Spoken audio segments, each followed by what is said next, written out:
Và trong niềm vui hân hoan nữa, xin được gửi đến quý vị mời cùng toàn thể bà con lời chúc sức khỏe, hạnh phúc, an khang, thịnh vượng và tràn đầy niềm vui.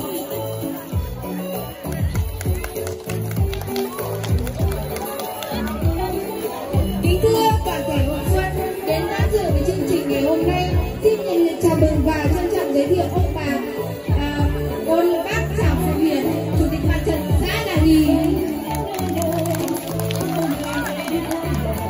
Và cùng với các trưởng bản là ban bí thư chi bộ bản Thịnh Chánh. Và một lần nữa là cùng toàn thể bà con nhân dân có mặt tại chương trình. Một lần nữa thì xin được nhiệt liệt chào mừng toàn thể quý vị và các bạn. Là món quà tinh thần sâu sắc của người con nhân dân đất Việt, là điểm giao thời giữa năm cũ và năm mới, giữa một chu kỳ vận hành của đất trời, vạn vận cỏ cây. Từ buổi khai thiên lập địa, Tết Nguyên đán Việt Nam đã tiềm tàng những giá trị nhân văn thể hiện quan hệ giữa con người với con người với thiên nhiên. Mỗi dịp Tết đến dù ai đi xa,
và sum họp với gia đình.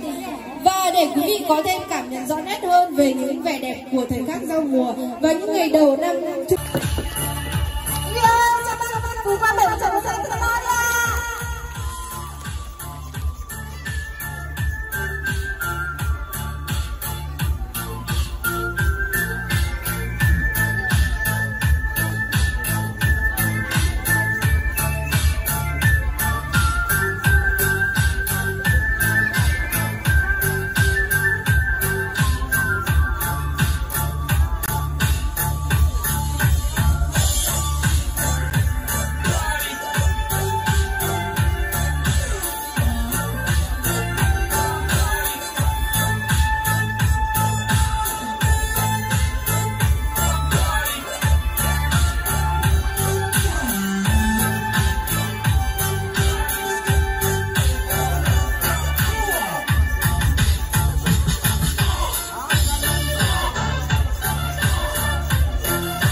anh đến quê em cho con đường mới cho đôi trẻ sai. Bạn em nhớ không anh mang dự án giảm nghèo, cho xây cầu xây kênh mương và xây trường cho các em thơ. Để đàn em ê a học chữ, để từ nay em được đến trường. Cuộc sống đã đổi thay, mùa xuân đã về đây. Bạn mình cười lắm đây, anh cán bộ về đây, mang nguồn cốt chỉ phụ về đây cho dân làm dự án tươi sáng. Bạn mình ơi, anh đến quê em cho bạn lớn bé cho bạn mồ nay. Bạn em nhớ không anh mang dự án giảm nghèo, bằng cây ruộng đang con rừng dạy nuôi trồng trọt bóng thu mua, dạy người dân tăng gia sản xuất để từ nay không còn đói nghèo. Cuộc sống lan từ đây, niềm vui vẫn từ đây. Bạn mình vui lắm đây, anh cán bộ về đây, mang nguồn cốt chỉ phụ về đây cho dân làm dự án tươi sáng. Bạn mình ơi,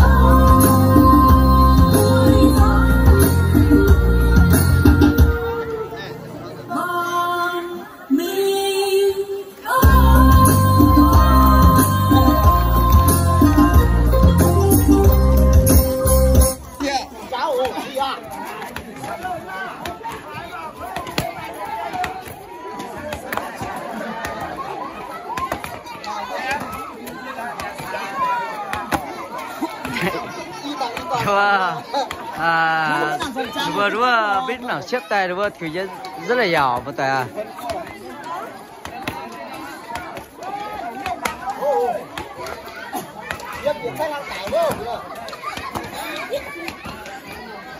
Nó vừa khai nồng của biết đâu, nhưng mà phối tạp phiêu phiêu, phối tạp phiêu phiêu. Nó vừa thiệt xuất. Anh thử chậm đó, còn nó ổn đó. Thử bắt tôi chậm chết đâu.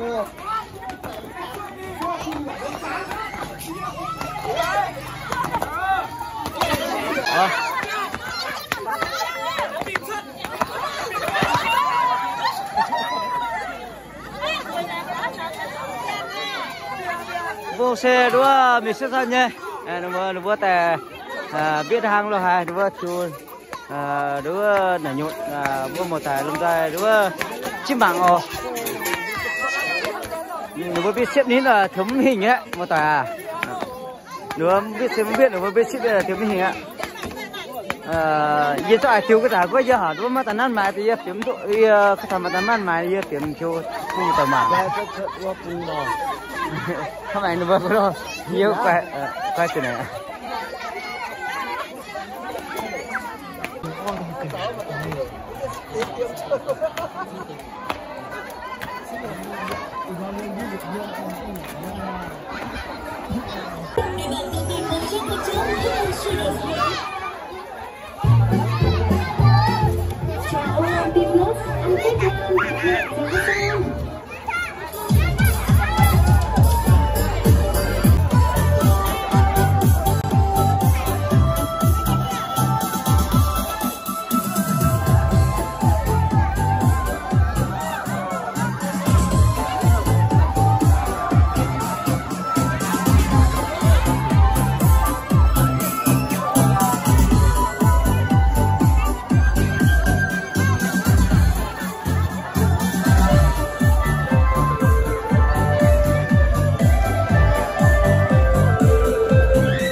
mà ai xe đúng không hai bữa đúng không chỗ là nhộn nhẹ hai nhà cháu bữa sinh nhị hà sinh pham đúng không sinh nhị hà sinh pham bữa khai đúng không tại tổ chức nhiều làng ô đúng không mà miền rất là thấp rồi bữa là nhiều làng gì khai thật giỏi đúng không thằng này vừa tí là chủ nhật là nhiều điều như vậy dân tháo tài như vậy vừa tổ chức tuần hàng thằng phải quân như vừa tổ chức tài đúng không mình giàu còn một tài giàu là hai một tài chúng mà nữa bây giờ thấy vừa mà vừa có vừa mà vừa khai một tài ô miền trung rất là tham nhé vừa nhận hốp là xe chúng khá một tài chúng tài chúng tôi nói thấy có một tài vừa mình rồi vừa khai mảng rồi nữa thấy một tài giàu võ tài khai một tài cái như hội trợ tại sao đây một tấn sắp ở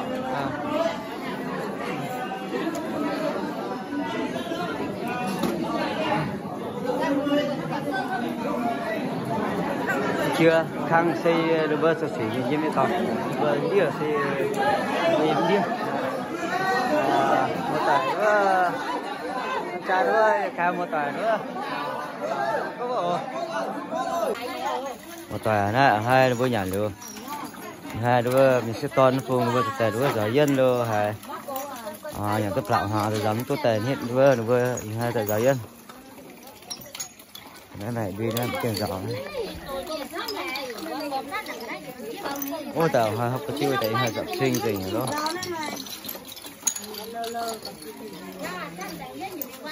thì giỏi tân thì giỏi dân giỏi giỏi